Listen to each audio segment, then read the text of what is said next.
Bonjour à tous et bienvenue sur le blog de la Drive Academy. Pardon, je recommence. Ce que je t'ai pas dit, c'est qu'il n'y a pas d'interruption, il n'y a pas de montage à l'intérieur. Tout ce qui est dit dans le podcast sera diffusé dans le podcast. Donc les auditeurs ont pu constater que j'ai fait une grosse boulette. C'est pas le blog de la Drive Academy.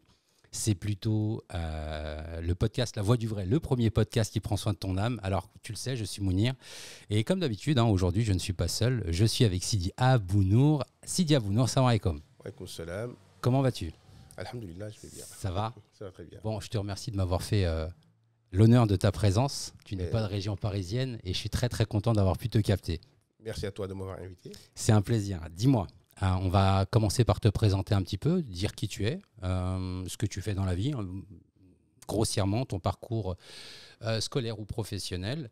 Et puis ensuite, on va parler un petit peu plus du cheminement et je vais revenir sur un texte que tu as écrit sur lequel j'aimerais te challenger un petit peu si tu veux bien. Ça te va? Ça me va très bien. Bismillah pour la présentation. Bismillah wa sallallahu wa sallam wa barik ala sayyidina Muhammad al-Fatihi lima ukhliq wal khatimi lima sabaq wa ala alihi wa sahbihi ajma'in. Bismillah. Donc, je suis Mohamed, comme tu le sais, c'est Mounir. Donc, on m'appelle Abounour. Hein, je dirais c'est mon technonyme, du fait que j'ai une fille qui s'appelle Nour. On a le même technonyme. Ah, ben, donc c'est parfait. Mais je ne l'utilise pas. D'accord, moi je l'utilise bien, différemment de toi.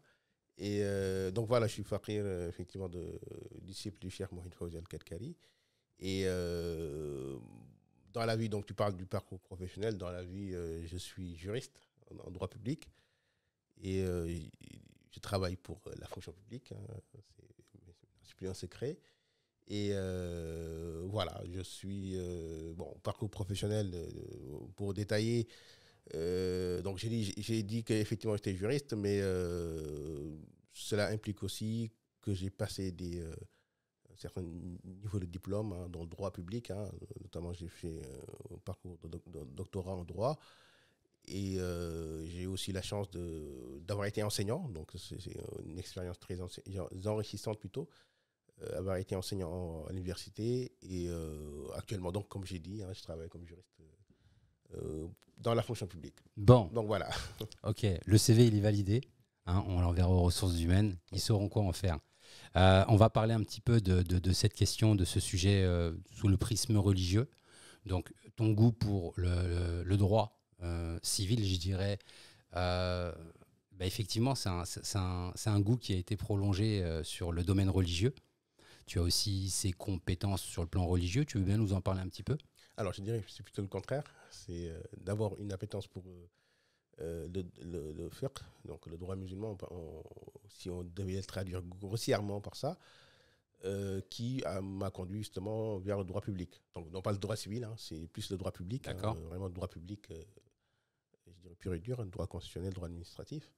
Mais effectivement, à la base, j'ai reçu une éducation religieuse, je dirais une éducation traditionnelle. Celle qui traditionnellement était et encore dispensée dans les écoles traditionnelles et dans les pays de tradition sunnite, à savoir bien sûr d'abord l'apprentissage du Coran et de la langue arabe, plutôt beaucoup donc des règles de la langue arabe comme la grammaire, la prosodie, hein, comme on dit. Qu'est-ce que c'est la prosodie? Elle fait comment on écrit, si tu veux, comment on parle bien, comment on vient bien parler. On dirait en arabe, en français, en arabe, on dirait la balagha, à savoir comment bien parler.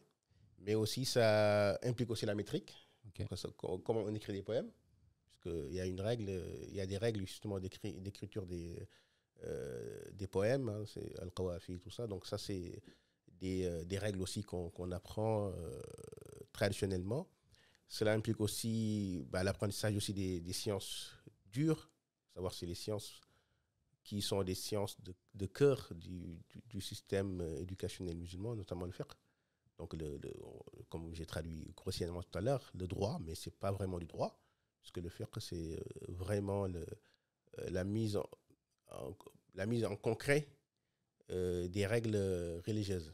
donc à savoir le Coran et la sunna du prophète, la manière dont le prophète vivait, comment, d'un côté, on le traduit dans notre vie, première chose, et d'une autre manière, comment est-ce qu'on comprend la source de cette révélation pour pouvoir éventuellement l'appliquer à d'autres situations que le prophète n'avait pas indiquées ou qu'il n'avait pas vécues. En suivant une méthodologie spécifique. Absolument. Donc, cette méthodologie, on l'appelle usul al-fiqh. Donc les fondements du droit, pour faire simple. Et si tu veux, ces autres sciences sont des sciences connexes et annexes du fiqh, puisque le but de toutes ces autres sciences, en fait, c'est d'arriver au fiqh, puisque le fiqh, c'est la traduction concrète de toutes les règles, en fait, de l'islam. Puisque, donc, je parle de sciences connexes dans le sens où ces sciences-là, ces autres sciences vont te permettre de comprendre la manière dont le musulman vit son quotidien par rapport aux règles religieuses. C'est par exemple la science du hadith qui va t'indiquer comment est-ce que, d'un côté, comment on va comprendre, comment on va accepter ou pas une parole comme venant du prophète. Savoir est-ce que cette parole est authentiquement attribuée au prophète ou pas. Okay. C'est la science du usul fiqh qui va te dire, par exemple, est-ce que telle source, ou bien deux paroles qui semblent contradictoires, comment est-ce qu'on peut les concilier? Est-ce qu'on exclut celle-là pour appliquer celle autre-là, ou bien est-ce que cette parole va s'appliquer dans des situations générales, alors que cette autre-là va s'appliquer dans des situations qui sont particulières? C'est aussi le fait de pouvoir dire, donc pour servir dans la langue arabe, est-ce que cette parole qui est dite dans le Coran, par exemple, est-ce que c'est un ordre, ou bien est-ce que c'est une recommandation? Est-ce que c'est un ordre qui englobe toutes les personnes, ou bien est-ce que c'est un ordre qui est restreint? Donc voilà, ce sont toutes les méthodes juridiques qui existent en fait dans l'islam et qui sont des méthodes traditionnelles, et que finalement, en fait, par prolongation, on va trouver dans le droit, je dirais, positif, donc, notamment dans le droit français. Ce sont donc des choses qui sont aussi utilisées, dans le sens où, effectivement, ce sont des méthodes universelles, sauf que l'islam, traditionnellement, a approfondi ces méthodes pour en atteindre le summum. Bon, alors moi, j'ai envie qu'on revienne un petit peu sur le terme traditionnel, parce qu'il a une signification chez toi qui est claire, mais je pense qu'on n'est pas d'accord, en fait, sur cette signification, et que moi, en tant que simple personne, en fait, peut-être que je ne vais pas réellement comprendre ce que c'est que la tradition. Je disais notamment lors d'un dernier podcast que je voulais bannir dans le podcast 2 mots, la vérité et le groupe sauvé. Et, enfin, ces 2 affirmations auxquelles tout le monde peut prétendre, en fait. Mais alors, est-ce que dans un premier temps, tu peux revenir sur ce que tu appelles la tradition, appliquée à ton activité, et ensuite, j'aimerais que tu expliques pourquoi tu me parles de sciences dures et sciences connexes, et j'ai l'impression qu'il y a beaucoup d'autres choses. Alors que nous, musulmans du quotidien, j'allais dire, on ne sait pas tout ça, quoi, en fait. Ce n'est pas notre travail, j'allais dire. C'est vrai, effectivement, ce n'est pas le travail du musulman du commun d'arriver à cette connaissance de toutes ces sciences-là. Pourquoi? Parce que ce qu'on lui demande, c'est d'appliquer, sans forcément aller chercher le pourquoi du comment, mais d'appliquer ce qu'on appelle al-ma'loum min ad-din bid-darura, ce que nul musulman n'est censé ignorer. Donc je vais revenir à ta première question, et après, si tu veux, on va revenir sur cet élément-là. Donc par rapport à ce que j'appelle la tradition, tout simplement, c'est...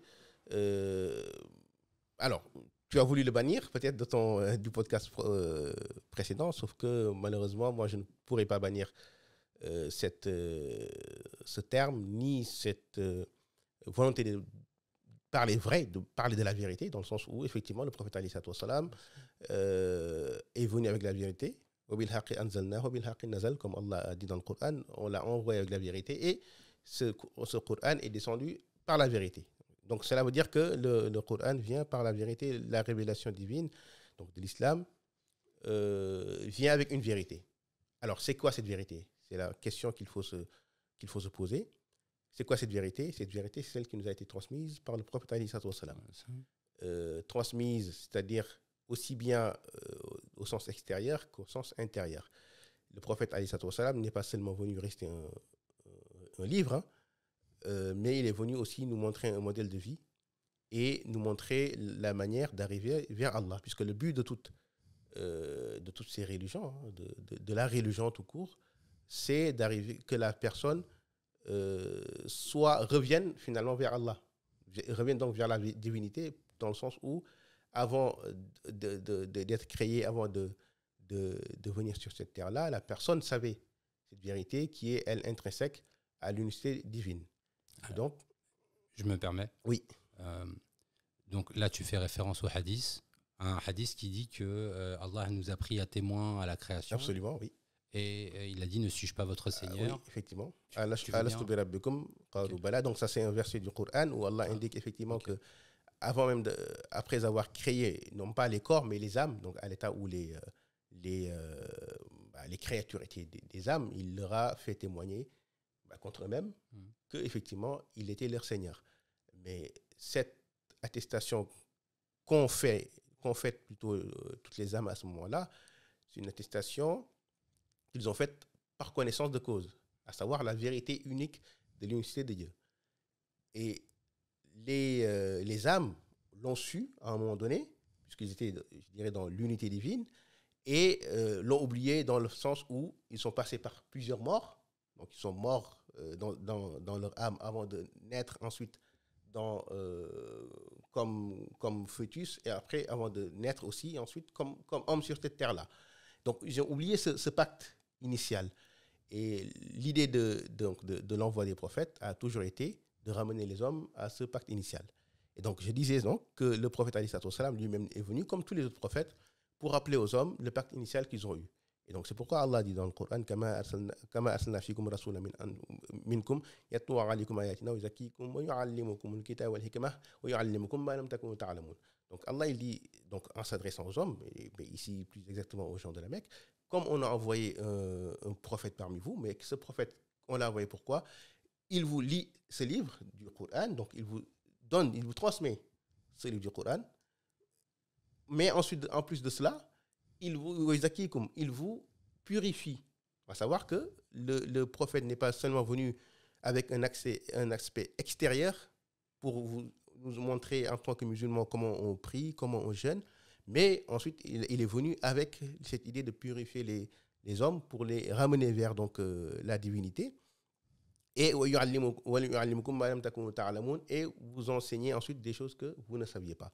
Donc le prophète alayhi salatu wassalam est venu avec cette vérité-là. Donc l'idée c'était de dire que le prophète est venu avec cette vérité-là, mais cette vérité elle englobe, donc quand je parle de tradition, cette vérité traditionnelle donc, elle englobe les trois fondements de la religion, à savoir le fondement qui est purement la croyance en Allah, qui est ensuite la pratique extérieure de la religion. La aqida, effectivement. Okay. La pratique extérieure de la religion qu'on peut appeler l'islam, on va dire que c'est le fiqh pour faire simple, et la pratique intérieure justement wa yuzakikum, et la pratique intérieure justement de l'islam qui est qu'on va appeler le soufisme, le tasawwuf. Et donc ces trois dimensions sont la dimension traditionnelle de l'islam, dans le sens où c'est avec cette vérité que le prophète alayhi salatu wassalam est venu. C'est celle qu'il a transmise et enseignée à ses compagnons, et c'est celle qui a été, pendant 15 siècles, je dirais, la vérité de l'islam, tout simplement. Et après, il y a eu effectivement, tout comme tout le temps, des tentatives de remise en cause.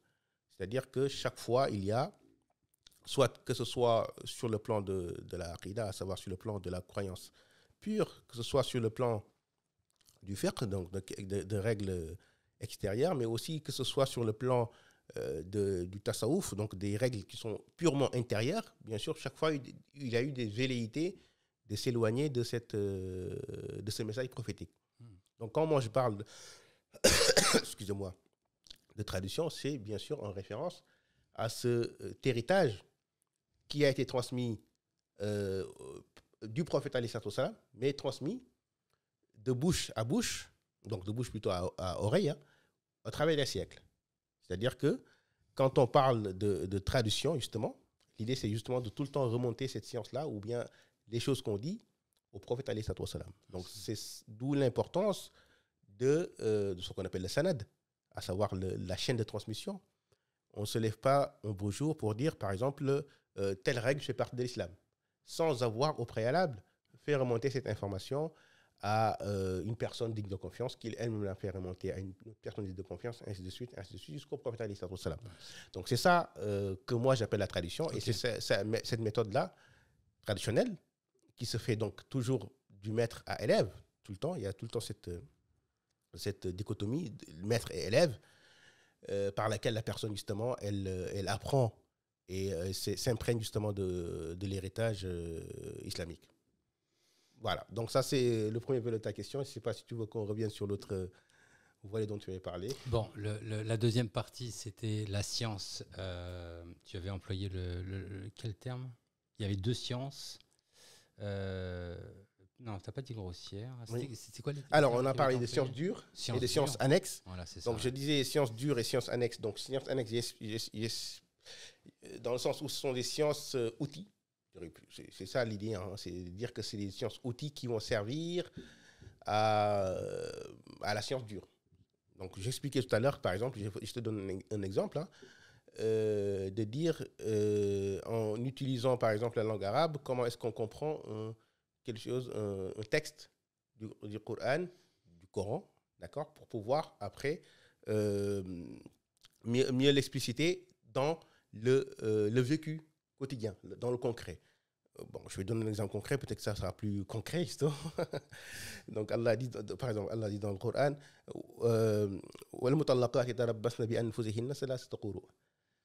Allah il dit dans le Coran, donc les femmes qui ont été divorcées resteront,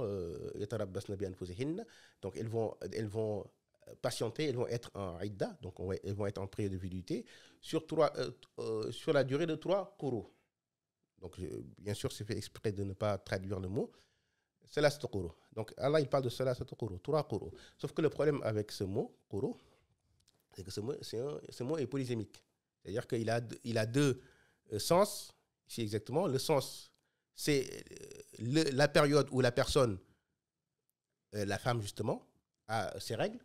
Mais ça désigne aussi la période où la femme n'a pas ses règles. Donc, Allah demande effectivement à ce que la femme reste... une fois qu'elle a été divorcée, elle reste donc en période de vacuité de l'utérus. Je peux faire une petite pause? Oui. Finis ta phrase, mais j'aimerais faire juste réagir juste après finir ta phrase. Et donc, Allah demande à ce que la femme reste sur 3, qu'elle fasse une période de vacuité de l'utérus sur 3 périodes. Alors, comment est-ce qu'on comprend cette règle et comment est-ce qu'on peut la traduire concrètement? À savoir, une femme qui aujourd'hui est divorcée, combien de temps elle va rester en période de viduité. Donc, qu'est-ce qui va nous permettre de comprendre le sens qui est voulu par Allah? C'est la langue arabe, donc les sciences de la langue arabe. Mais qu'est-ce qui va nous permettre après de l'appliquer directement au cas concret de la femme qui elle a été divorcée? C'est le fiqh, cette science qu'on appelle vulgairement le droit musulman. Ouais, vulgairement. Oui. Moi, j'avais envie de revenir sur un point en particulier. Juste rappeler que les musulmans, en fait, c'est important, s'engagent à transmettre des paroles, à expliquer, à condamner, à donner des points de vue, des avis sur un certain nombre de choses.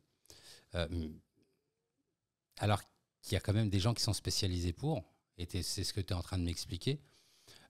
Si tu avais un conseil à donner à ce musulman qui a du mal à tenir sa langue et à dire des choses dans l'erreur, même si sa volonté elle est très certainement bonne, en fait, il ne s'agit pas de condamner qui que ce soit, mais cette personne-là qui a la langue un peu fourchue et qui parle sans connaître, en fait, qu'est-ce que tu as envie de lui dire? Alors, ce que j'aurais envie de lui dire, c'est de revenir tout simplement à la tradition. Toujours comme on a parlé tout à l'heure, la tradition dans le sens où la personne, avant de transmettre, de parler, d'abord elle apprend. Une fois qu'elle a appris, elle applique. Une fois qu'elle a appris et bien comprise, à ce moment-là, effectivement, elle peut transmettre. Mais la personne qui, elle, n'a pas appris une chose, une science, ne peut pas s'en faire dépositaire et ne surtout pas demander aux autres de suivre les produits de son imagination, finalement, et ses propres élucubrations. Donc, c'est un point très important sur lequel quand même, je voudrais insister. Alors, l'idée, ce n'est pas de faire peur aux gens et de leur sortir, comme d'habitude, des hadiths qui font peur pour dire vous allez tous en enfer, mais ce n'est pas ça. Mais pour rappeler quand même justement une parole du prophète sallallahu alayhi wa sallam, qui dit que celui qui se précipite à donner des fatwas, à savoir à répondre aux questions religieuses, se précipite par la même occasion à aller en enfer. C'est-à-dire que le prophète sallallahu alayhi wa sallam nous indique ici que même pour la personne qui sait, si elle se précipite pour répondre à des questions religieuses, en fait, elle est en train de jouer sa place, je dirais, en enfer, dans le sens où cette religion est une chose qui est assez sérieuse et dire quelque chose qui n'en fait pas partie, c'est tout simplement dire un mensonge à propos d'Allah, puisque cette religion, c'est une religion qui a été révélée par Allah et dont tout ce que la personne prétend doit être basé sur une preuve. Et il y a un autre hadith du prophète qui dit même, ça c'est encore mieux, celui qui parle de cette science-là, donc celui qui plutôt répond aux questions sans questions religieuses justement, sans science, a tort même si elle a raison. Celui qui répond aux questions religieuses, même si sa réponse, sans science, voilà, a tort, même si elle a raison. C'est-à-dire que si elle se trompe, si elle, dans son ignorance, elle donne une réponse au hasard qui tombe juste, même dans ce cas-là, elle prend un péché dans le sens où elle a parlé sans science. Donc la première chose, effectivement, la première obligation du musulman, c'est d'aller chercher la science. Et il faut quand même rappeler cette obligation du musulman de ne parler que si elle est sûre de la chose dont elle parle. Ouais. Sinon, je pense, sous ton contrôle, sinon elle pourrait risquer de se sentir personnellement touchée par le hadith qui condamne les gens qui mangent la viande de leurs frères. Absolument, oui. En plus, c'est un mal qui est très répandu actuellement, le fait que les personnes soient assez rapides à dire de tel musulman qu'il est égaré, qu'il adore autre qu'Allah, qu'il est innovateur, ainsi de suite, toutes ces choses qui ne scient pas un musulman. Et en sachant toujours que le fait de s'abstenir de taxer un musulman de quoi que ce soit de mouchrik, d'innovateur, d'adorateur d'autres choses qu'Allah, ainsi de suite, c'est toujours plus sécurisant que de tomber juste. C'est-à-dire que mieux vaut s'abstenir de traiter quelqu'un, de donner un jugement sur quelqu'un, même si ce jugement peut être vrai. Donc mieux vaut s'abstenir de ce jugement-là que de le donner. Voilà, donc on ne prend absolument aucun risque en s'abstenant sur l'honneur de son frère musulman. Alors que si on dit quelque chose sur lui qui n'est pas juste, là par contre, effectivement, on est en infraction avec Allah, donc on fait effectivement des péchés. Mais tu vois, le musulman, en fait, le musulman auquel je pense, tu vois, c'est le musulman qui va regarder mes TikTok, c'est le musulman qui va faire ses courses en prenant, je sais pas, un petit paquet de biscuits à la génoise sans réellement comprendre que la particularité qu'il y ait tel ingrédient fait que ça rend clairement haram le truc. En fait, ce que je veux te dire, c'est que il y a plein de niveaux de musulmans et ces musulmans-là, pour moi, ouais, je disais les musulmans du quotidien tout à l'heure, mais c'est vraiment toujours à eux que je pense en fait quand je parle, parce que ce musulman du quotidien, avant d'être dans le cadre d'un cheminement spirituel, c'était moi en fait, tu vois, et c'est aussi moi en fait. Et le discours que tu tiens en fait, je pense qu'il est un niveau encore au-dessus.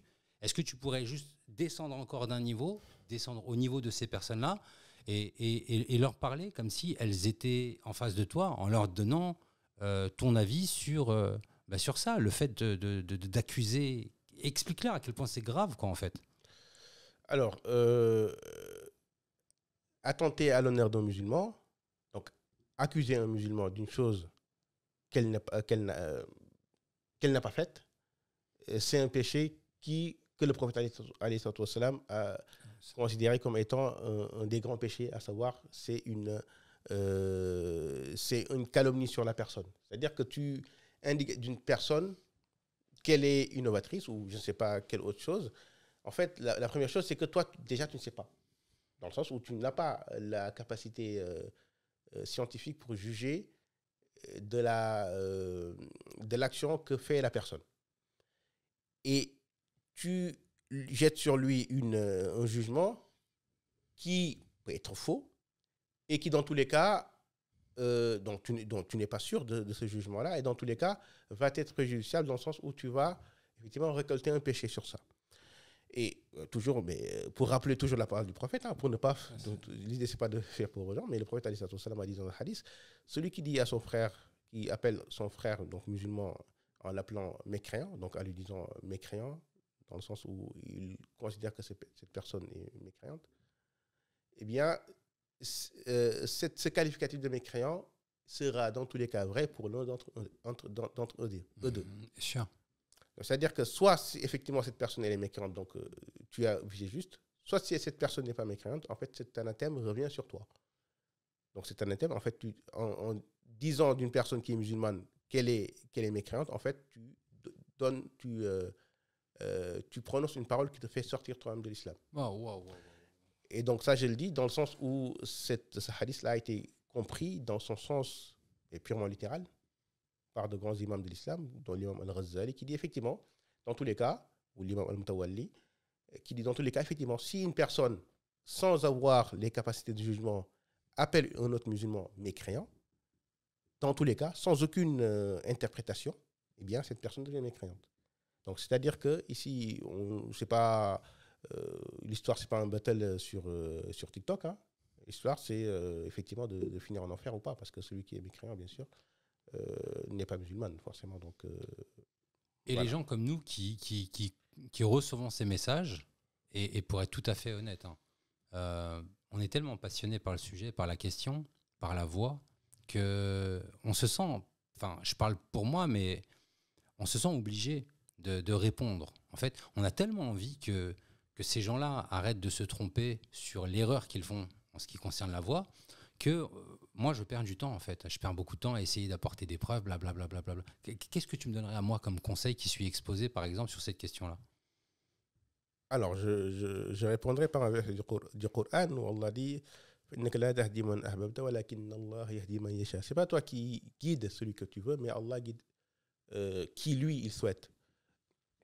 Tu auras beau donner tous les discours que tu veux, amener toutes les preuves que tu veux, certaines personnes continueront dans leur attitude. Oui. Donc, elles n'entendront pas raison.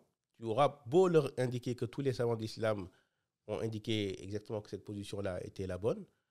S'ils ne veulent pas t'écouter, ils ne t'écouteront pas. Dans le sens où, actuellement, malheureusement, dans le monde dans lequel nous vivons actuellement, les gens prennent comme argent comptant leur propre émotion.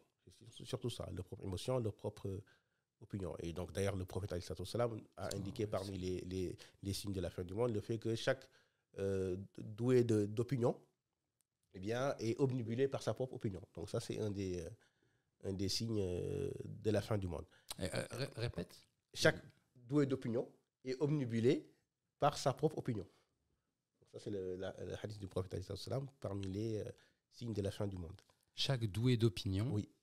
Est obnubilé par sa propre opinion. Ok. Donc, à savoir qu'il pense que son opinion plutôt est la seule qui soit bonne et la seule qui soit digne d'être suivie. Et c'était dans ce sens-là que j'expliquais que je ne voulais pas employer un certain nombre de termes, oui. Pas pour éliminer sur le plan juridique, j'ai pas le niveau, tu vois, mais juste parce que on a tous cette prétention-là en fait. Et à force qu'elle soit utilisée, en fait, elle perd réellement de sa valeur. Et je m'étais un petit peu énervé dans le podcast en disant « Mais tu sais c'est quoi l'heure ?» Tu vois. Je me suis un petit peu emballé sur cette question-là, mais c'était vraiment pour mettre en évidence ce point-là. Et tu vois ce qui fait la différence entre le fait d'être obnubilé par sa propre opinion et le fait d'être sur la vérité, c'est que la vérité, elle est intemporelle. C'est la vérité qui est transmise dans l'islam depuis 15 siècles. C'est aussi simple que cela. Tu regardes une vérité qui est transmise authentiquement du prophète, comme je l'ai dit, par sanad, de bouche à oreille depuis des siècles, c'est que c'est la vérité. Ce n'est pas quelque chose qui a été rajouté récemment. Alors, c'est une vérité qui est transmise mais de temps immémorial et de temps séculaire. En parlant de vérité et de transmission, c'est l'heure du moment où je vais un petit peu te challenger. Rappelons que tu es la personne qui édite le site ahloulmadina.fr. C'est un site qui est un petit peu hybride, dans le sens où il ne concerne pas uniquement une thématique, la aqida. J'ai vu qu'il y avait pas mal de questions-réponses. Il y a de la aqida, on parle du tasawuf, on parle de fiqh, on parle de la croyance de manière générale. Tu as voulu ce site internet assez ouvert. Pourquoi cette démarche? Alors, c'est une démarche, c'était déjà à l'époque où on l'avait lancé, donc je n'étais pas seul, je ne suis pas seul d'ailleurs, il y a d'autres frères avec moi sur ce projet-là. C'était de ramener une plus-value dans le monde sunnite francophone, puisqu'il y avait effectivement à l'époque des sites sunnites francophones qui indiquaient quand même, avaient un certain contenu. Donc, à notre sens, justement, par contre, il y avait cette lacune sur le côté généraliste, à savoir ces sites étaient spécialisés sur des éléments, comme par exemple le fiqh malikite, donc la doctrine malikite uniquement, l'école de droit malikite. D'autres étaient spécialisés uniquement sur la aqida, et d'autres étaient spécialisés sur le tasawuf. Donc nous, notre idée, c'était justement de faire un seul site qui engloberait ces trois dimensions. Mais en plus de cela, notre souci a été toujours d'être dans l'authenticité. Donc, je rappelle toujours la tradition, on y est encore. Et l'idée donc d'être dans la tradition et la transmission, c'était tout le temps de ramener les sources qui manquaient beaucoup sur ces autres sites-là qui existaient déjà. Donc, notre souci a toujours été, chaque fois qu'on ramène une parole, d'en ramener la source, à savoir que ce n'est pas nous qui le disons, ce sont les autorités, par exemple pour le fiqh malikite, de l'école malikite qui le disent. Quand il s'agit de l'aqida, donc de croyance, ce n'est pas nous qui le disons, ce sont les imams de session de l'aqida qui le disent. Donc voilà, je pense que cette plus-value quand même a été bien saluée, bien accueillie dans le public francophone, dans le sens où ce site est devenu quand même une référence sur certains sujets. Et des fois, en naviguant sur Internet, je vois des copie-colles, des copies-collées de notre site, mais bon, bien sûr, des fois, c'est pas. Voilà, c'est une belle référence, mais même si la personne ne donne pas la source, mais voilà, après, on voit que quand même, ce travail a été repris, donc ce qui fait que l'idée, c'était justement ça. Donc la méthodologie, c'était d'aller regarder dans les écrits des spécialistes, en fait, des différentes écoles, les 4 grandes écoles, et comment est-ce que tu as fait pour le tasawuf et comment tu as fait pour la aqida? Pour la aqida, c'est assez simple, puisque d'ailleurs, sur le frontispice de notre site... Ne le dis pas. De notre site. Ne le dis pas. J'allais dire sur la page à propos, quand tu ouvres la page à propos tout en haut à droite du site, tu tombes sur un truc qui m'a vachement intrigué. J'aimerais que tu développes dessus. Et ce truc, c'est de fiqh maliki, de aqida ash'ariya et sur les pas de Junayd le cheminant. Effectivement, donc c'est ça. C'est exactement ça. Donc le frontispice de notre site reprend en fait, c'est un vers d'un texte, je dirais, intermédiaire dans l'apprentissage, dans les celles d'apprentissage de l'école malikite. Donc, c'est un poème de l'imam Ibn Ashir qui a écrit ce poème justement. Et dans l'introduction de ce poème, il dit en disant donc, ce texte que j'écris, je l'écris selon 3 écoles. La première, c'est la croyance d'Al-Ash'ari, donc la croyance Ash'ari, donc qui est la croyance musulmane traditionnelle. Le fiqh de Malik, donc l'imam Malik qui est donc un des fondateurs des 4 grandes écoles de droit. Et fi tariqat al-Junayd Salik, et selon les pas, donc selon la voie de Junayd, les cheminants, donc Junayd qui est l'imam, je dirais, des soufis, dans le sens où c'est le premier qui a écrit et systématisé la pensée des soufis. Donc notre idée justement a été de reprendre ce vers et de pouvoir, chaque fois qu'on développait un élément sur ce site-là, le rattacher à une de ces trois strates de la religion, puisque la religion est de 3 strates.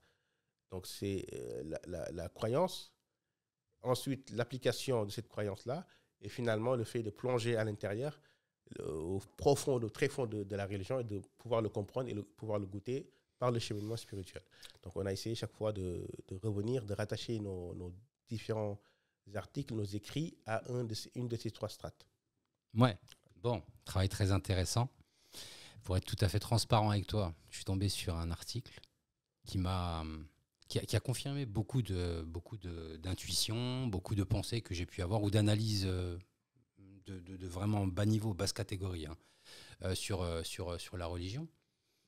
Je suis tombé sur un article qui parlait d'un hadith qui aurait été prononcé, donc le dernier discours, le dernier sermon avant la mort du prophète alayhi salatu wassalam. Et en substance, le point qui m'a vraiment intéressé, c'est que tu affirmes, enfin, l'auteur affirme dans cet écrit que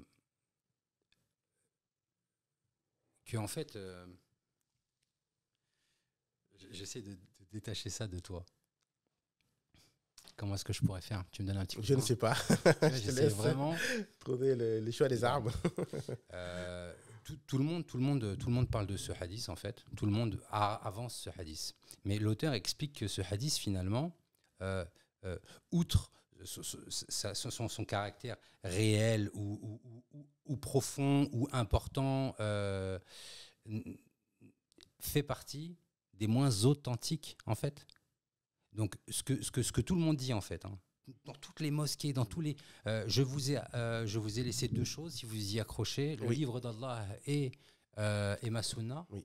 Donc, effectivement, c'est... bon, après, l'idée, c'était pas de dire... Attends, parce que mon accusation, elle est forte, en fait. Oui. En fait, ce hadith est le moins authentique et c'est celui qui est utilisé par le plus de monde. Oui. Et sur cette page-là, tu apportes un hadith qui a un sanad qui est beaucoup plus authentique, enfin pas beaucoup plus authentique, qui démontre son authenticité plutôt, ou qui le qualifie d'authentique. Et cette version du hadith, elle dit complètement autre chose, en fait. On est d'accord sur la première partie, et encore, pas vraiment sur la première partie, parce que ce n'est qu'un extrait du hadith complet que tu as cité, mais je vous ai laissé le Coran, et la deuxième partie, c'est les gens de ma maison. C'est bien ça, effectivement. Et c'est quoi cette histoire? Pourquoi les gens... C'est quoi cette histoire? Vas-y, explique, parce que moi, je trouve ça scandaleux. Alors, c'est où sans vouloir trop te challenger, c'est ton écrit qui est, qui est scandaleux, tu vois. Oui, c'est un véritable scandale en soi, en fait. Oui. Tu veux même en parler un peu? Alors, l'écrit n'est pas scandaleux, dans le sens où, effectivement, on a à chaque fois essayé. Alors, je ne suis pas le premier à le dire, dans le sens où j'ai ramené dans cet écrit-là. Bon, le premier, c'est parti de quel constat, effectivement? Il faut remettre l'histoire dans son contexte. C'est parti du constat, effectivement, de la diffusion de ce hadith-là. J'ai laissé parmi vous 2 choses que si vous vous accrochez, vous ne serez jamais égarés après moi: le Coran et ma sunna. Donc, ce hadith-là que tout le monde connaît, je pense, tous les musulmans le connaissent, l'ont entendu une fois de leur vie. Du moins, ceux qui nous écoutent, je suppose. Alors, ce hadith, donc, il est très répandu. L'idée n'était pas de dire, bien sûr, que la sunna qu'il ne faut pas suivre la sunna, bien sûr, bien au contraire, cette question ne se pose même pas. La sunna est la seconde des sources de l'islam et des sources du droit, entre autres. La question, c'était de dire, mais pourquoi est-ce qu'effectivement, on utilise ce hadith qui, dans tous ces...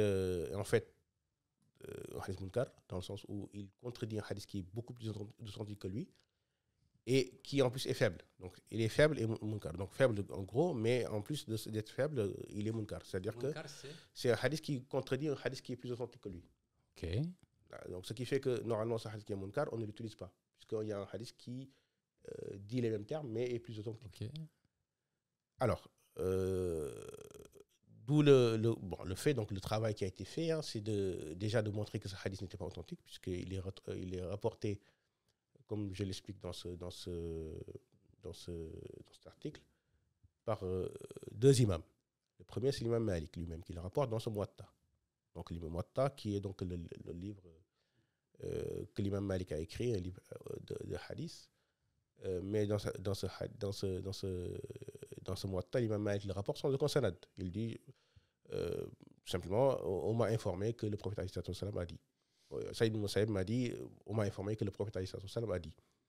Donc ce hadith n'a pas de sanad. Pour faire simple, voilà, on ne va pas épiloguer dessus. Il n'a pas de sanad.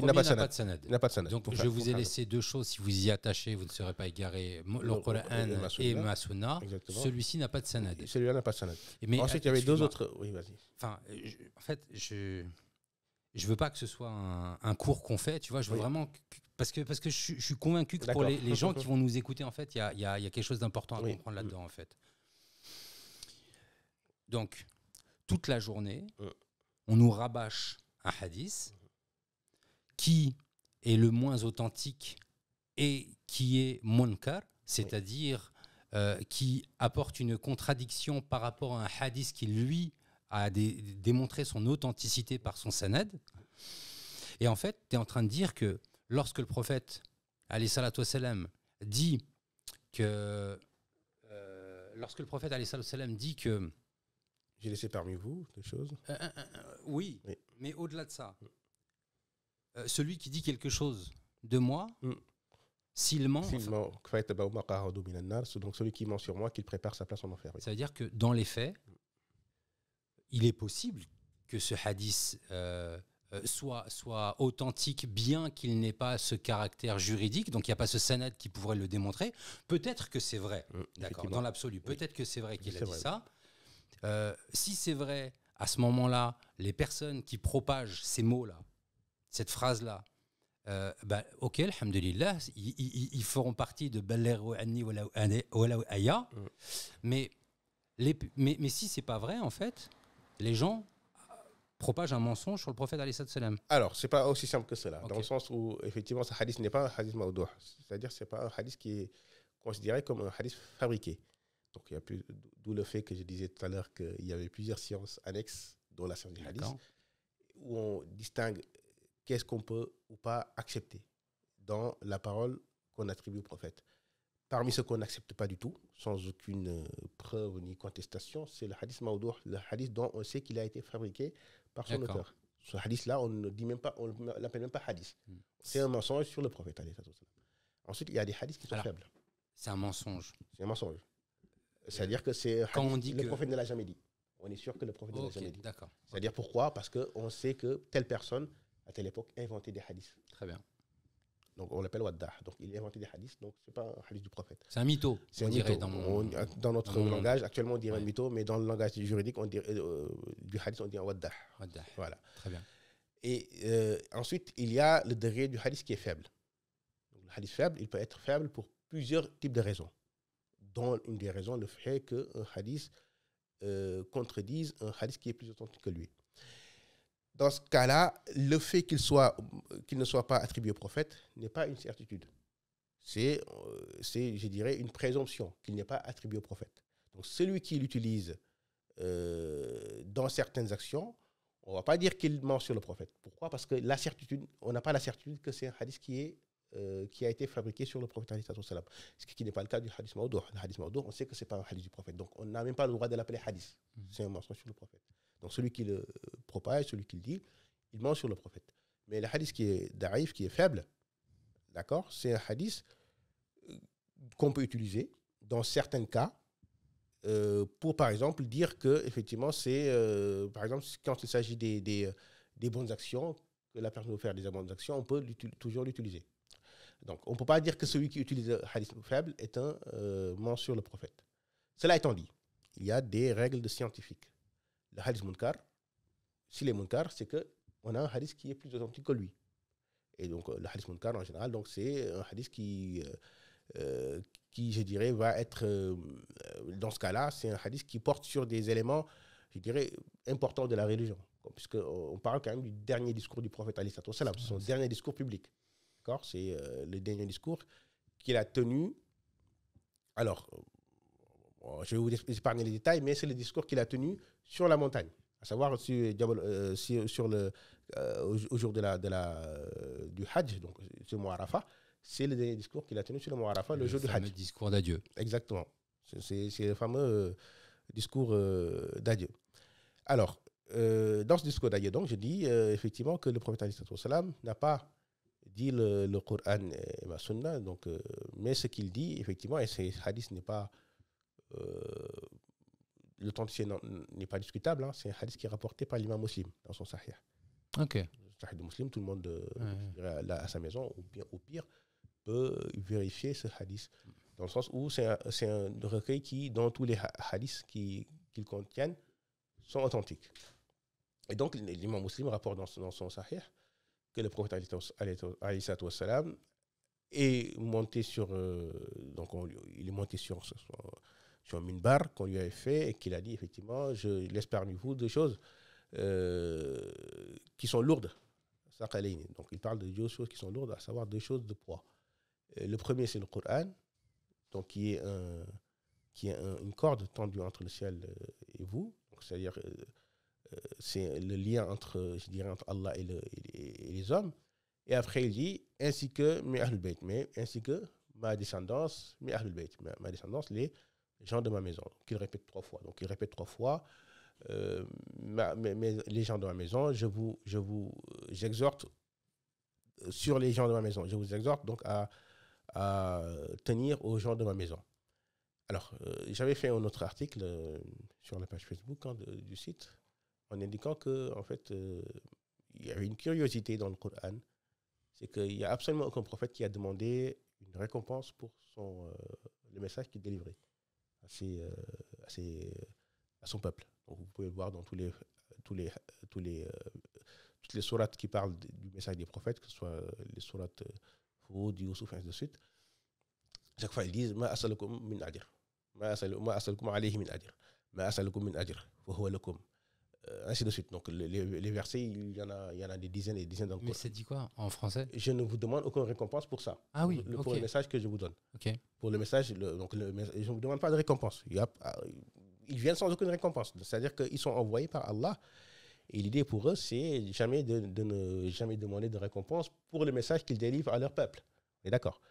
Sauf il n'y a qu'un seul prophète qui a demandé une récompense. Si je te le donne en 1000, à ton avis, c'est qui? C'est le prophète Ali Sallallahu Alayhi wa Sallam, le dernier des prophètes. Qu'est-ce qu'il a demandé comme récompense? Donc, c'est Allah qui le dit. Qul ma as'alukum alayhi min ajr illa al-mawaddata fil qurba. Je ne vous demande aucune récompense pour ce que je vous transmets comme message, sauf l'amour que vous porterez pour ma famille. Le rôle qu'il a dit? C'est Allah qui le dit. Donc Allah qui dit au prophète, alayhi sallam, dit, toi Mohammed, je ne vous demande aucune récompense pour ce que je vous donne comme message, sauf une seule chose. Donc, c'est-à-dire que le prophète, donc Allah dit dans le Coran, donc, je vous demande qu'une seule récompense. C'est quoi? Al-mawaddata fil qurba. L'amour que vous porterez pour ma famille, pour les gens qui lui sont proches. Donc je disais, donc le prophète alayhi salam a rappelé ce verset finalement, puisque c'est un verset du Coran, dans son dernier discours, on demande aux musulmans, donc tenez-vous à mes Ahlul Bayt, à ma descendance. Donc il le rappelle, et donc je dis qu'effectivement ce hadith-là, c'est un hadith qui est authentique, dans le sens où il est dans le Sahih Muslim, et toutes les autres versions qu'il a de ce hadith-là sont beaucoup plus authentiques. J'en ai extrait trois versions authentiques parmi les autres, puisqu'il y a beaucoup de versions de ce hadith-là, beaucoup de versions, donc, mais j'en ai extrait au moins 3 qui sont authentiques, en plus du hadith de Muslim, qui indiquent tous que, en fait, le prophète n'a pas dit, simplement, tenez-vous au Coran et ma sunna, il ne l'a pas dit, mais ce qu'il a dit, c'est que tenez-vous au Coran et à Ahlul Bayt. En fait, mais ça change tout, en fait. Parce que, regarde, moi je reste toujours à mon niveau et c'est toujours de ce niveau-là avec lequel je parle. J'ai aucune prétention, j'ai aucune science, que des raisonnements qui sont souvent inspirés par mes délires et mes passions. Mais je tiens à préciser le propos. Donc, le prophète alayhi salam qui dirait: je vous ai laissé 2 choses, le Coran et ma sunna. En fait, de manière subliminale, qu'est-ce que ça peut vouloir dire? Enfin, dans la manière dont je le comprends, ça veut dire que sa sunna, elle est figée. elle est écrite dans le marbre de la même façon que le Coran est protégé par Allah Azza wa Jal. Ok ? Sauf que la croyance selon laquelle cette sunna, elle est retracée fidèlement sur toute sa vie, sur tous ses propos et par toutes les personnes les plus proches de lui, notamment Ahlul Bayt, où on ne voit pas beaucoup de hadiths de Fatima Zahra radiallahu anha, par exemple. C'est normal, elle est morte 2 ans après le prophète. Non, mais c'est pour ça. Mais vas-y, je te laisse continuer. Mais enfin, je veux dire, elle aurait pu parler. Enfin, elle aurait pu parler avec une autre personne en lui disant, tiens, le prophète m'a dit ça, le prophète m'a dit ça. Est-ce qu'il fallait vraiment que la personne soit vivante pour croire en elle? Pour l'avoir vue, effectivement, pour raconter d'elle. Il faut effectivement qu'elle était vivante pour rapporter d'elle. C'est pareil pour Abu Bakr, qui a vécu très peu d'années après le prophète. Et ben pourquoi est-ce que... On a très peu de hadiths d'Abu Bakr. Pourquoi est-ce que d'un côté, on a un hadith qui est mis en avant, non seulement mis en avant, mais en plus de ça, est le moins authentique, qui laisse croire aux gens qu'il pourrait y avoir une sunna fixée et figée, alors que la réalité, c'est pas ça, et que le hadith ne voulait pas du tout dire ça. C'est quoi ton analyse mon analyse sur les deux éléments. Le premier, effectivement, le fait qu'il y ait une sunna qui soit figée. Alors, je pense pas que ça n'a jamais été, d'ailleurs, compris comme cela. Hein, comme quoi, si je vous laisse la sunna, c'est une sunna qui est figée, dans le sens où la sunna est effectivement une source de l'islam. Ça ne pose pas de problème. Mais ce n'est pas une source qui est au niveau égal dans l'authenticité avec le Coran. Le Coran, on sait qu'il est transmis par Tawatur, dans le sens où il est transmis par un nombre important de personnes. Donc, tous les versets, il n'y a pas de doute dessus. Tout le monde est d'accord sur le contenu du Coran. La Sunna, une petite partie, est mutawatir, à savoir une petite partie a été transmise par un nombre important de personnes. Et cette partie-là, effectivement, elle est totalement sur son authenticité, elle ne pose pas de doute. Et sur le reste, l'authenticité est présomptive. Donc ça n'a jamais posé de problème pour les musulmans, dans le sens où même ils ont été jusqu'à dire que les hadiths qui nous sont rapportés du prophète ne sont pas exactement sa parole, mais c'est le sens global de sa parole. Donc voilà, il n'y a jamais eu une volonté de sanctifier le hadith du prophète au-delà de ce que c'est. Mais cela interroge effectivement, par contre, pourquoi est-ce que ce hadith est répandu actuellement. Mais je dis actuellement parce que quand tu regardes les écrits des siècles passés, ce hadith n'est pas plus écrit que ça. Hein. Tu ne le trouves pas beaucoup de fois cité. Alors que le hadith de Muslim, que tout le monde connaît, il est dans le Sahih Muslim, il est dans 10 000 livres de commentaires de Sahih Muslim. Donc ce hadith qui est très connu, authentique, où tu as effectivement des livres comme l'imam al-Qastalani qui a écrit un livre sur les Ahlul Bayt du prophète, rapporte ce hadith avec plusieurs autres sanad. Ce hadith n'a jamais posé de problème. À savoir, il n'a jamais été caché. C'est un hadith qu'on connaissait. Peut-être avec l'ère d'Internet, et je dirais aussi avec l'ère wahhabite. Hein. Dans tous les cas, il faut nommer les choses par leur nom. Je pense qu'il y a eu une volonté de contrebalancer le discours chiite, dans le sens où les chiites, on sait bien qu'ils donnent une grande importance à Ahlul Bayt, à la famille du prophète alayhi salam. Et peut-être pour ne pas donner une porte vers le chiisme, on a voulu, avec l'ère d'Internet, diffuser à outrance ce hadith, alors que, comme je l'ai dit, hein, quand on regarde pour les générations d'avant, ce hadith, il est très peu cité. Il est très peu cité, et quand il est cité, on dit bien qu'il n'est pas authentique. Donc, je pense que c'est une conjecture mais moderne et très contemporaine d'avoir diffusé ce hadith à outrance et de le citer à tort et à travers. En tant que spécialiste, tu as accès à des compréhensions, tu as accès à des lectures, à des auteurs, à des ouvrages que le commun des musulmans n'a probablement jamais entendu parler, quoi, en fait. Nous, on est bien entendu sur suivre le Coran et suivre la Sunna avec Bukhari et Muslim. Voilà, donc ça, c'est le musulman lambda, en fait, hein, vraiment. Où je me positionne justement, où j'ai l'espoir d'être.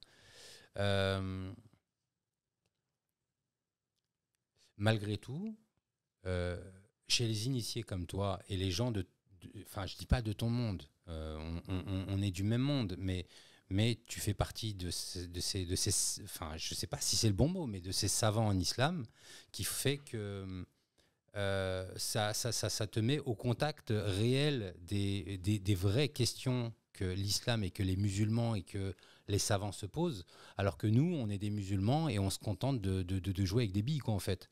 On va amoindrir tout en récupérant une citation de Bukhari, de Muslim, et c'est vrai que le hadith, il est très très bien... enfin, pardon, c'est vrai que cette parole, elle est très très belle, en fait. Elle est très puissante pour une personne qui aurait un intérêt peut-être même politique derrière. Mais le souci, c'est que nous, les musulmans, on souffre de ça, en fait. Absolument, oui. Je suis d'accord.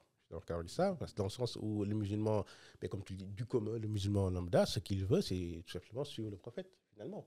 Il veut suivre l'islam authentique, toujours la tradition, tu vois, suivre l'islam authentique tel que le prophète l'a enseigné. Et oui, effectivement, c'est problématique, dans le sens où, par une certaine doctrine, hein, on veut cacher la vérité et la remplacer par une chose qui, finalement, est beaucoup moins authentique. Donc, ça peut poser problème. Oui, mais le hadith en lui-même, il ne fait que remettre au centre ce qui se trouve finalement dans le Coran. Comme je l'ai dit, le verset que j'ai cité, est-ce que le musulman, il lit ce hadith, ce verset plutôt, et se dit, c'est incroyable quand même, c'est le seul prophète qui demande une récompense pour son action. C'est le seul. Dans ton Coran, tu auras bien beau lire, tu ne trouveras jamais. Ce verset, il vient plusieurs fois.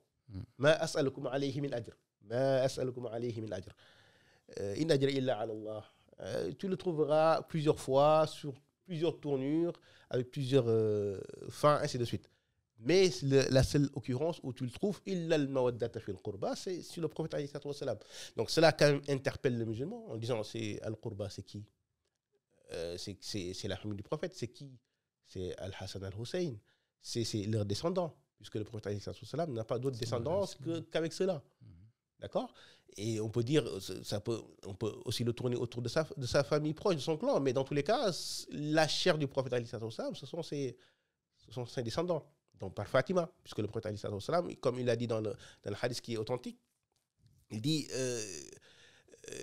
tous les gens prennent leur descendance par leur fils, mais moi, ma descendance vient par Fatima. Donc c'est un hadith qui est authentique, où le prophète alayhi salatu wa salam indique que sa descendance, elle, différemment d'autres personnes, elle est par la ligne de Fatima et non pas par la ligne de ses fils. Mais cette responsabilité qu'il nous a transmise à plusieurs reprises, cette récompense qu'il attend de nous, en fait, elle est perpétuelle, en fait. Elle est perpétuelle. Ça veut dire qu'aujourd'hui, demain, on a, je sais pas, le roi de Jordanie qui est à Al-Bayt, je crois. Oui. Ou comme le nettoyeur de canapés qui vit dans le fin fond de la Mauritanie, par exemple, qui, eux, ont été démontrés que ce sont des Ahlul Bayt. Nous, qu'est-ce qu'on a à voir avec eux, en fait? Quel doit être notre rôle vis-à-vis? Enfin, comment est-ce qu'on va récompenser? Comment est-ce qu'on va être à la hauteur de cette rétribution qui nous est demandée? Enfin, que le prophète alayhi salatu wa salam nous demande, dont une fois sur l'ordre de ton Seigneur, parce que ton Seigneur lui dit Qul. Oui, effectivement. Explique-moi un peu. Alors, ça m'intéresse. Donc je vais résumer, parce que en fait, il y a une très grande littérature qui développe cette question. Donc pour te dire que c'est pas une question qui est cachée sous le tapis. Une très grande littérature qui développe cette question. Donc je vais essayer de résumer au moins quelques points saillants.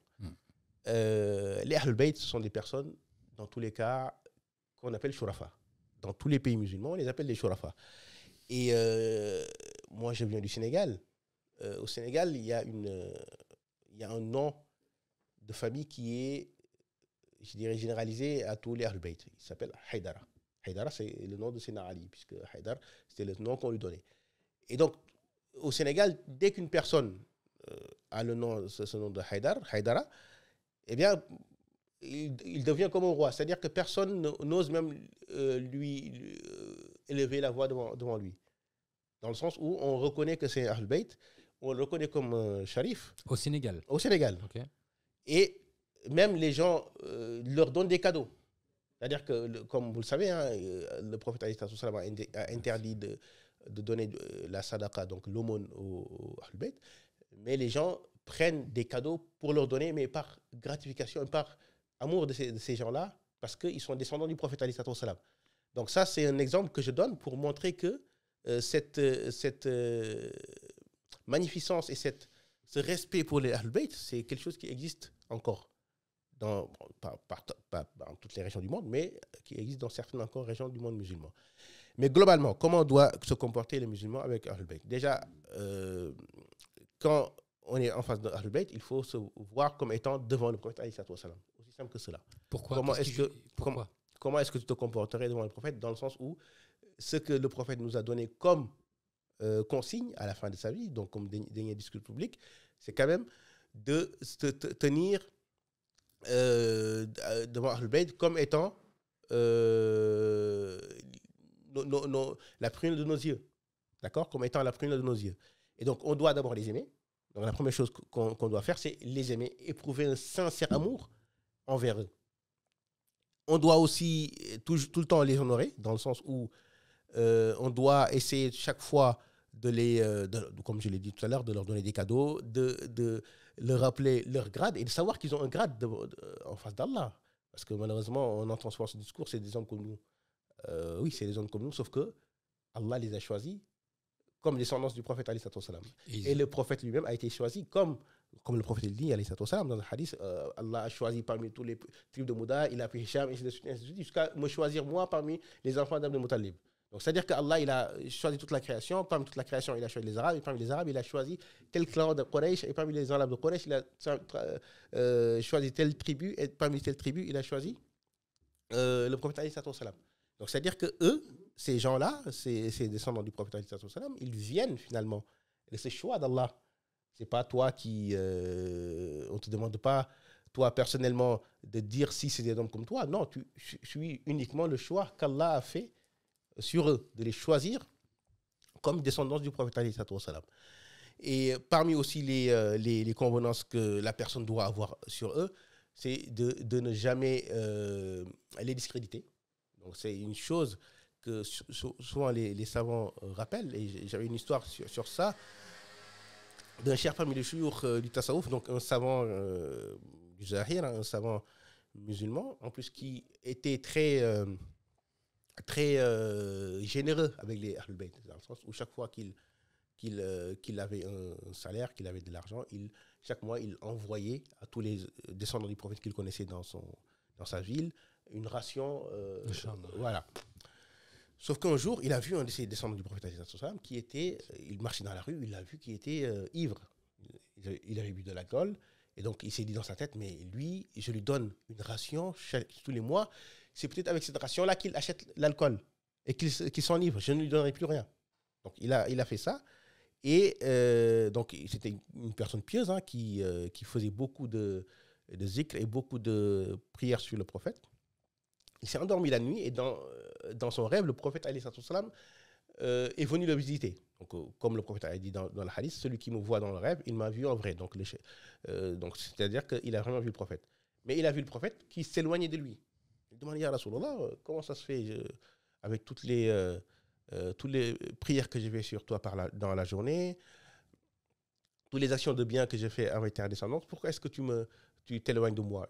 Mais le prophète lui dit dans ce rêve-là, eh bien, je m'éloigne de toi à cause de ce que tu as fait, de la pensée que tu as eue, par rapport à tel de mes descendants, donc celui qui était ivre. Et donc, la personne s'est réveillée en se disant, ah oui, effectivement, j'ai manqué de considération envers un des descendants du prophète alayhi salatu wassalam.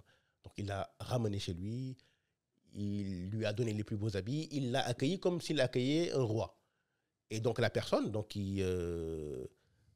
ce jeune homme qui s'est étonné en lui disant, comment est-ce que tu as changé d'avis comme ça, alors que tu avais dit que tu ne me donnerais plus rien, tu ne me donnerais plus de ration. Donc le cheikh lui a raconté cette histoire-là, comme quoi effectivement il avait vu le prophète dans son rêve. Donc le jeune homme a été tellement touché qu'il s'est mis à pleurer, et justement qu'il s'est repenti du fait qu'il buvait l'alcool. Et donc, il faut que nous, on ait tout le temps cette bonne considération avec les Ahlul Bayt, les petits-enfants du prophète, que même si on les voit dans les désobéissances, en fait, on essaie toujours de si on peut les conseiller, mais uniquement dans le secret, donc de ne pas les déconsidérer en public, de les conseiller tout le temps dans le privé, pour justement sauvegarder leur honneur et justement ne pas jeter l'opprobre sur le nom du prophète. Et parmi ces choses-là, hein, il y a, comme je le dis, hein, il y a beaucoup de chouurs qui en parlent, qui interdisent par exemple, ou qui mettent en garde sur le fait d'épouser une fille qui serait descendante du prophète. Et que si tu le fais, tu deviens son esclave en fait. Dans le sens où c'est une enfant du prophète, alayhi salam. Et donc, bon, après, c'est aussi un honneur, hein, dans le sens où le prophète alayhi salam a dit Yawm al-Qiyamah, toutes les relations sont coupées, sauf les relations que moi j'ai. Et donc, Omar ibn al-Khattab, il avait tellement bien compris cette hadith-là qu'il avait demandé à épouser un enfant de Sayyidah Fatima et de Sayyidina Ali, pour justement avoir ce lien avec le prophète alayhi salam. Donc, Yawm al-Qiyam, c'est à savoir si tous les liens étaient coupés, au moins il garderait ce lien de parenté avec le prophète alayhi salam. Donc, c'est-à-dire que c'est une honneur, mais aussi c'est une très lourde charge, dans le sens où la personne qui est l'époux en fait d'une sharifa, effectivement, il faut qu'il lui donne tout son droit et qu'il voit en lui en fait la descendance du prophète alayhi salam avant de voir en elle une épouse. Bon. Moi, je te remercie pour toutes ces explications. J'ai 2 choses encore sur lesquelles j'ai envie de revenir, mais ça va être un petit apéro, un petit apéritif sur un épisode prochain, Inch'Allah. Mais pour rester sur cette question-là, le premier point, c'est lorsque le prophète il y a des versions de ce hadith qui diffèrent et dans lequel on précise pas Ahlul Bayti, on parle de la Itra. Donc la Itra, c'est l'élixir, c'est ça, c'est l'essence. Alors c'est effectivement un sens qu'on peut trouver dans la langue arabe, effectivement. Ça peut être le sens d'un parfum, oui. Et donc, c'est quoi la différence entre Ahlul Bayt et la Itra? Parce que Ahlul Bayt, tu l'as dit, Ahlul Bayt, ça peut être cet homme que le shir a vu alcoolisé, tu vois, sous l'empire de la boisson. Et ça peut être ça. Et la Itra, qu'est-ce que c'est en fait? Alors, comme ça peut être le roi de Jordanie, pardon, à Ahlul Bayt, ça peut être ce monsieur au comportement déviant, comme ça peut être le roi de Jordanie. Comme ça peut être le roi du Maroc, parce qu'il est démontré aussi que c'est un shérif. Quelle va être la différence entre Ahlul Bayt et la Itra? Qu'est-ce que c'est la différence? Alors, dans le hadith lui-même, effectivement, quand le prophète il parle de Itra, donc ce qui est compris en général, c'est effectivement qu'il parle de sa descendance. Donc, Itrati, Ahlul Bayti. Il parle de ma descendance, à savoir Itra, et les gens de ma maison. Donc, à savoir, c'est, si tu veux, un takid, une forme linguistique pour appuyer ce qu'il va dire. Donc, il dit Itra et il dit Ahlul Bayt. Mais après, effectivement, on peut avoir une autre lecture de ce hadith-là en disant que quand le prophète a dit Itra, il ne parlait peut-être pas de. C'était pas un takid, à savoir, il ne voulait pas faire badal de Ahlul Bayt, mais plutôt il parle d'une certaine élite de Ahlul Bayt. Donc, c'est une interprétation, je dirais, spirituelle, batini, puisqu'on peut avoir plusieurs types d'interprétations d'un texte islamique, que ce soit le Coran ou la Sunna, qui indiquerait justement une élite, hein, une catégorie spécifique de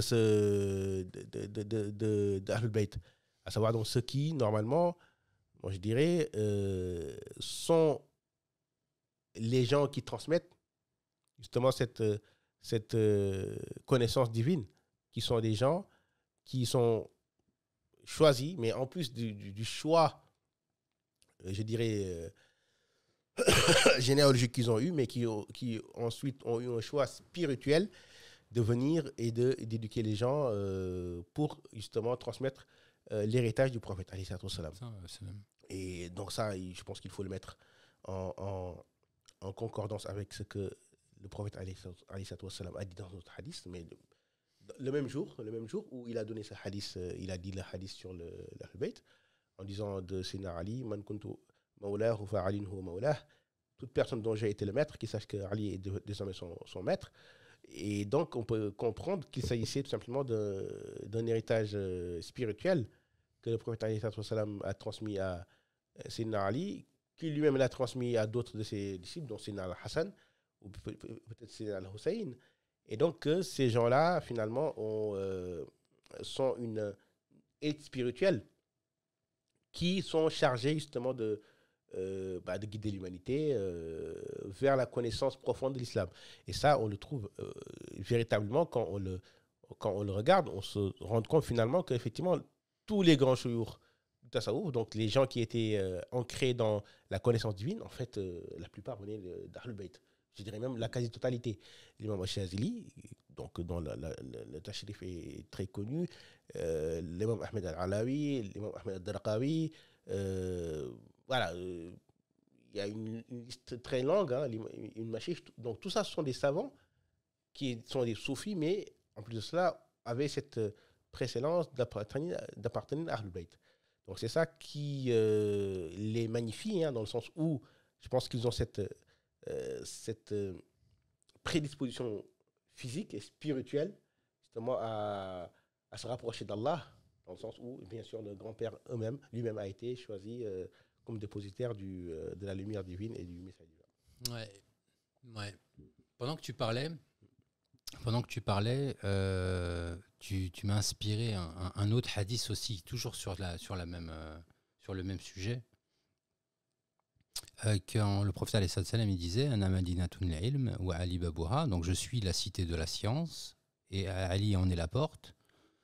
Tu as parlé de ces Sidna Hassan ou Hussein, Ali karamallahu wajhah. Et moi en ce moment je vis une difficulté dans ma vie familiale. Mon fils il n'arrête pas de taper à ma porte. Papa, achète-moi ça. Papa, achète-moi ça. Mais tout le temps, il tape toujours à ma porte en fait. Et ce que je voulais dire, taper à la porte, c'est juste pour faire ce parallèle avec ce que le prophète alayhi salatu wassalam nous a dit. Tu vois, il nous a enjoint à pénétrer par la cité, de cette cité par la porte. Et d'ailleurs, il y a même, enfin, si on veut rester sur l'analogie ou les rapprochements, il y a même d'autres hadiths qui nous empêchent de rentrer quelque part sans se prévenir, qui nous empêchent de rentrer par les fenêtres ou d'observer discrètement ce qui se passe chez les gens. Et donc, en fait, ce que tu me disais sur la fin m'a fait penser à ce hadith-là. Et qui tape à la porte de la cité de la science, donc qui tape à la porte de Ali, c'est ses enfants, de la même manière que mes enfants n'arrêtent pas de taper et de toquer. Donc en fait, au terme de cette discussion, moi ce que j'ai envie de tirer comme conclusion de musulmans du quotidien, au terme de cette discussion, moi je comprends que finalement, oui, la famille du prophète alayhi salatu wassalam, elle a un mérite particulier qui n'est probablement pas explicité ou clair pour tout le monde, mais elle a un mérite particulier que le prophète alayhi salatu wassalam nous a demandé d'en assurer la garde, en fait, la protection dans le hadith. Que effectivement il y a une différence entre un hadith qui est fortement utilisé aujourd'hui et sa réalité, que l'expression de ce hadith n'est que c'est ma compréhension ainsi dit, n'est que le fruit d'une tentative d'appropriation, et on invite le peu d'auditeurs qu'on a sur la chaîne. Aujourd'hui, je crois qu'on est à 450 abonnés sur la chaîne, en majeure partie des fuqara, tu vois. Mais on invite le peu de personnes qui ne font pas partie de la tariqa, pour le coup, à trouver ce hadith en question, à aller sur le site ahlulmadina.fr. Ou d'ouvrir le Sahih de l'imam Muslim. Ou Sahih. Oui, non, c'est dur, ça, c'est dur. Demander aux gens de le faire, c'est dur. Mais en fait, moi, la vraie sagesse que j'ai envie de prendre aujourd'hui dans ce lac de sagesse dans lequel j'ai baigné, c'est que la Ahlul Bayt, en fait, ça a été mis sur le même hadith que Al-Qur'an, en fait. Je vous ai laissé deux choses. Il n'a pas dit je vous ai laissé une chose, il a dit deux choses, c'est-à-dire l'une non séparable de l'autre. Et il n'a pas précisé de priorité de l'une sur l'autre. outre la priorité dans l'expression de la phrase, il n'a pas précisé ça a plus de valeur que l'autre. Mettre la famille du prophète alayhi salatu wassalam sur un même hadith et un même plan d'égalité que la parole de Dieu, que le Coran al-Karim, je suis sûr qu'il y a quelque chose à réfléchir là-dedans, en fait. Bien sûr. Je suis sûr qu'il y a quelque chose, un rapprochement à faire. En tout cas, tu m'as vraiment permis de voir la chose différemment. Je t'en remercie. Je pense que les auditeurs seront sur cette pensée-là, en fait. Ça a été très inspirant. Chers auditeurs, si vous souhaitez en savoir plus, tout simplement, allez sur le site ahlulmadina.fr, AHLUL Madina.fr, c'est-à-dire les gens de Médine. Site blanc et vert, vous ne pourrez pas le louper. On y parle de Aqidah, on y parle de Tasawwuf, on y parle de Fiqh. Il y a des questions-réponses qui sont posées. J'ai l'impression qu'elles sont beaucoup posées par les femmes, tes questions. On est victime de notre succès, peut-être. Ah ben, mais on a des frères et des sœurs de tout. Donc, dans les réponses, par exemple, dans les questions-réponses, il y avait beaucoup de questions spécifiques qui concernaient... Et peut-être qu'effectivement, les femmes ont moins accès à ces questions spécifiques, parce qu'effectivement, le fiqh des hommes, je dirais, il est basique. C'est le fiqh général de tout le monde. Voilà, donc il n'y a pas de cas spécifique. Par contre, ce qui est spécifique, ça peut être des questions uniquement spécifiques aux femmes. Donc, effectivement, quand on regarde, il y a très peu de questions spécifiques aux hommes dans le fiqh. Et celles qui sont spécifiques aux femmes sont beaucoup plus nombreuses. Subhanallah. Il y a aussi peut-être quelque chose à réfléchir sur cette dernière phrase. Sidi Mohamedou, je te remercie. Vraiment, j'étais vraiment content. Je suis désolé pour les conditions de tournage qui n'ont pas été optimales. Oh, qui sont parfaites pour moi. Qui sont parfaites si on le publie. D'accord, là, on va essayer de le publier. J'espère que techniquement, il n'y aura pas eu de problème. En tout cas, c'était vraiment une discussion qui était très, très intéressante. Je pense que ça fera partie des sujets qui reviendront avec récurrence. Donc, même si tu n'es pas disponible physiquement, je sais qu'on a la possibilité d'intervenir et de faire le podcast en prenant un appel. J'aimerais bien qu'on aborde à nouveau ces questions. Et puis en vrai, pour être clair avec toi, je voulais encore plus te torturer. Là, je vois que le temps, il est long. J'avais une dernière phrase. Et je pense que c'est celle-là que je vais balancer tout de suite. Tu vois. Elle va atterrir comme ça, comme un cheveu dans la soupe. Dans le fameux hadith dont on parle, parce que nous, on a pris un extrait de ce hadith. Au tout début de ce hadith, il y est écrit « Lorsque vous serez ramenés vers moi ». Bassin, à savoir, donc, ça, effectivement, on comprend ce que le prophète alayhi sallam disait en disant lorsque vous serez ramené vers moi, c'est quand on sera ramené au bassin, puisque le prophète alayhi sallam, il a un bassin, on va dire Kawthar, d'ailleurs. Ouais, Kawthar qui est pour une bonne partie des savants de l'interprétation qui désigne la descendance du prophète, Al-Kawthar, donc à savoir cette descendance du prophète qui est nombreuse. D'ailleurs, ce verset, cette sourate a été révélée pour consoler le prophète après la mort de son fils Sayyidina Abdullah. Et donc, le Kawthar est un bassin du prophète alayhi salam. Après une divergence, est-ce que lui seul aura un bassin ou les autres prophètes auront un bassin? Bon, je vous épargne cette question.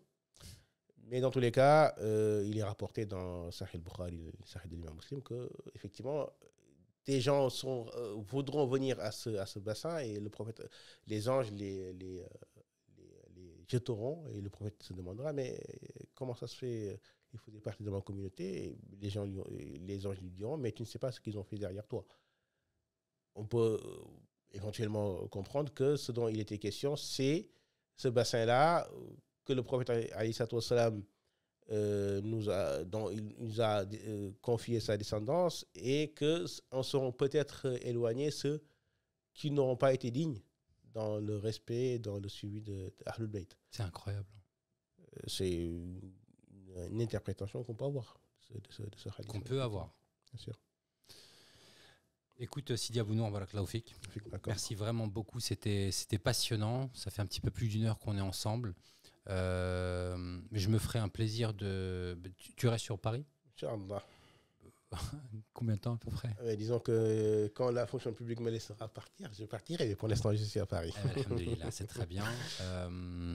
On va organiser des discussions avec les Fouqara, en fait, comme on a fait avec Sidi Yanis et Sidi Aissam, avec cette fois-ci plus d'interactivité, plus de monde autour de la table, etc. Et je serais vraiment ravi d'avoir une valeur juridique sûre. Parce que ce qui est difficile dans mon cas, dans notre cas, c'est de transmettre un message de conviction plutôt qu'un message de texte, en fait. Tu vois, moi, je fais ça pour le cœur, en fait. Tu vois, c'est pas parce que j'ai lu 18 hadiths qui m'ont dit de faire ça, qui m'ont dit de faire ça, qui m'ont dit de faire ça, tu vois. Sûr. Et avoir cet outil de crédibilisation que va être ton parcours et ton expérience, ça va être assez précieux et peut-être qu'on intégrera une nouvelle rubrique. En parlant des nouvelles rubriques, et ce sera mon mot de la fin, Inch'Allah, en parlant des nouvelles rubriques, il y a une rubrique Ya Hasrah qu'on va lancer. Ya Hasrah, c'est une rubrique qui va permettre aux faqirs de raconter un souvenir mémorable qu'il regrette dans la proximité de son cheikh. Donc toi, tu as fait partie des premiers disciples de la voix en France. Et je suis certain que des anecdotes Ya Hasrah, tu en auras pas mal à nous partager. Beaucoup. Donc on va intégrer ça lors d'un prochain épisode. Sidi Abou Nour, barakallahu fik. Tu connais la conclusion du podcast? Pas du tout. Non. Bon, alors on va le faire. Pas dit ça. Bon, je vais le faire. Cher frère, si tu passes dans le podcast, mémorise. C'est à toi de le faire la prochaine fois, Inch'Allah. Yanis, il l'a super bien fait. Bien. Nous allons conclure par cette dernière salutation. Nous allons conclure cet épisode par cette salutation. La plus belle des salutations est celle de l'islam. Assalamu alaikum wa rahmatullahi wa barakatuhu. Wa alaikum salam. Attends, je raccroche. Tac.